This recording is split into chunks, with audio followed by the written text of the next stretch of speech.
Hey everyone, Cotton here. This is my spoiler filled, I will say again, spoiler filled review of Avengers Infinity War, the latest film in the Marvel Cinematic Universe. I saw this film last Saturday, and just now, I am uploading it. So, yeah. um, so, let me start talking about this movie. My There were two concerns I had with this movie. One, I was concerned that Thanos wouldn't be a good villain. If he wasn't a good villain, then this film wouldn't work. But I will get into Thanos later. My second concern is that because there's so many um,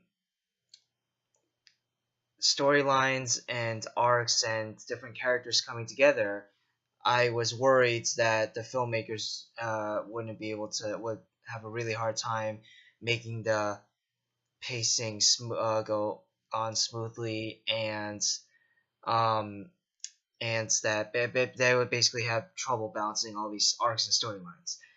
And my fears were mostly assuaged, I think, reassured. I don't know. The it wasn't as clunky as I thought it would be, but unfortunately, it still was very clunky.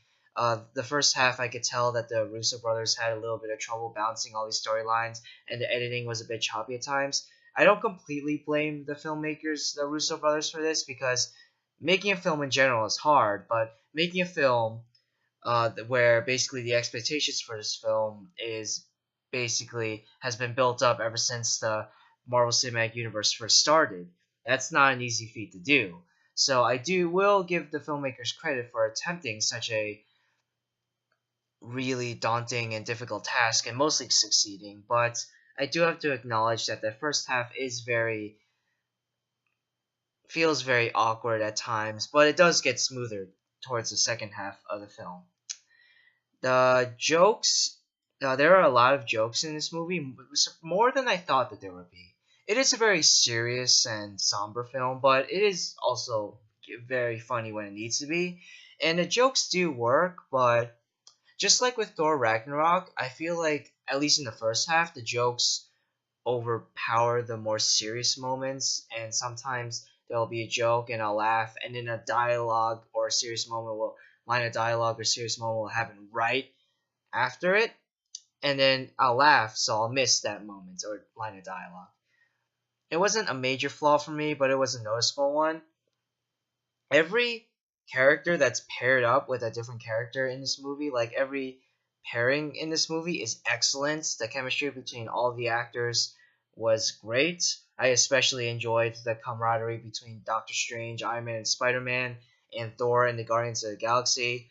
It was hilarious every time Thor referred to Rocket Raccoon as a rabbit. There are a few characters who I felt could have been used more that were definitely put to the side for the sake of satisfying specific characters' arcs, like T'Challa, Bucky Barnes, and it didn't really have much to do. Peter Dinklage, who plays this character named I can't remember his name, but he basically helps Thor create his new weapon, this axe, which helps him use lightning and stuff. Stormbreaker. Peter Dinklage, I felt, could have been used more. Hawkeye and Ant-Man aren't in the movie at all. A lot of people were upset or wondering as to why he wasn't on the poster at all, and he wasn't even in the movie. So, something about almost all the heroes in this movie is that they feel underpowered, which I guess some could consider a flaw, but I actually thought that it was an interesting effective choice. It added to the intensity and hopelessness of the situation in which they were in.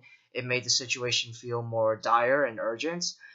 And also something interesting is that every scene in which the characters are introduced has a score that feels like it would be from their movie. For example, the Guardians of the Galaxy, when we first see them in this movie, there's this 70s or 80s song playing in the background.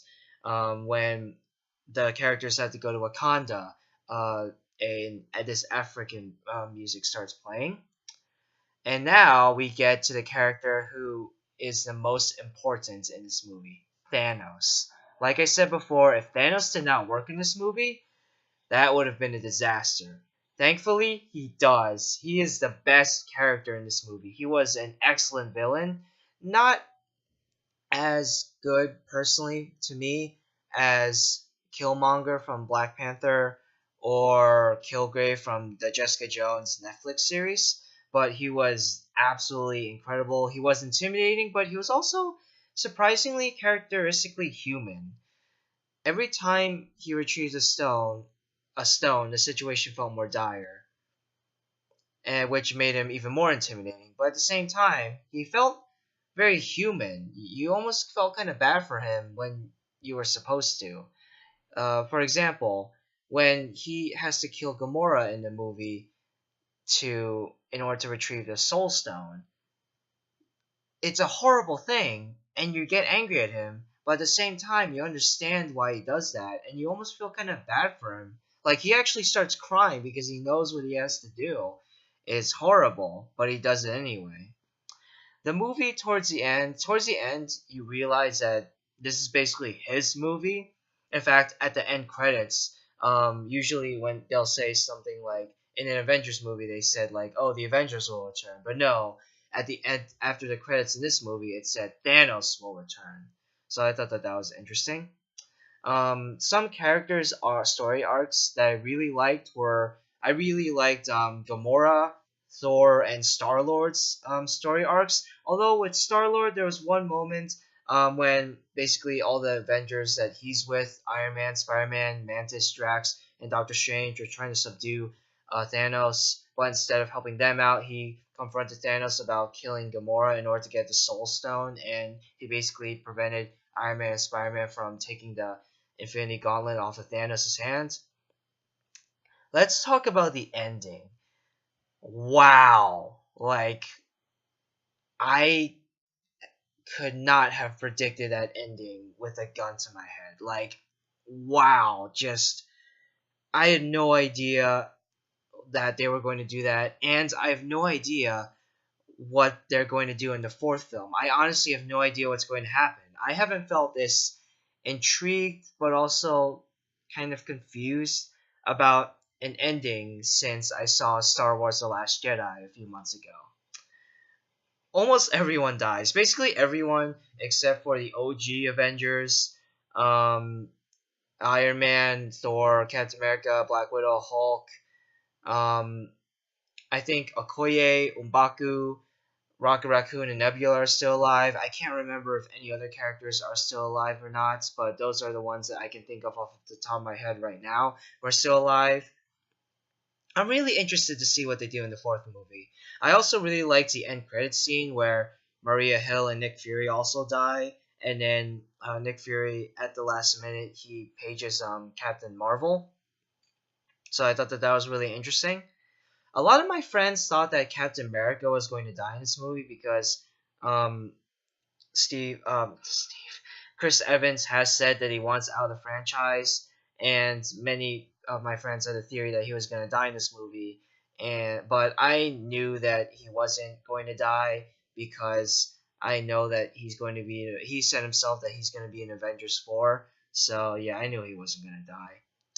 And at the end, after Thanos has unfortunately successfully gotten all the six Infinity Stones and destroyed half the universe, and causing Bucky Barnes, T'Challa, Scarlet Witch, Vision, and all these other characters to die. In the end, Thanos is on this planet, and correct me if I'm wrong, but I believe that it's the same planet that Gamora was originally from before she was taken to be raised by Thanos. And also speaking of characters dying, Spider-Man dying, that was really tough to watch. As he's turning to dust, he's basically hugging Iron Man, and basically saying, "No, I don't want to go. I don't want to go." It was absolutely heartbreaking. So I can't really think of anything else to say at the moment, so I'm just gonna stop right there. Overall, I really, really enjoyed this movie. Is it flawless? No. But then again, no movie really is flawless. So I really enjoyed it. If you're interested in commenting at all Let me know in the comments what you thought of the film and what your favorite or least favorite moments were. And yeah, so I think that's it for now. Thank you so much for watching my spoiler-filled review of Avengers Infinity War. And yeah, I look forward to seeing you next time in my next video. Bye.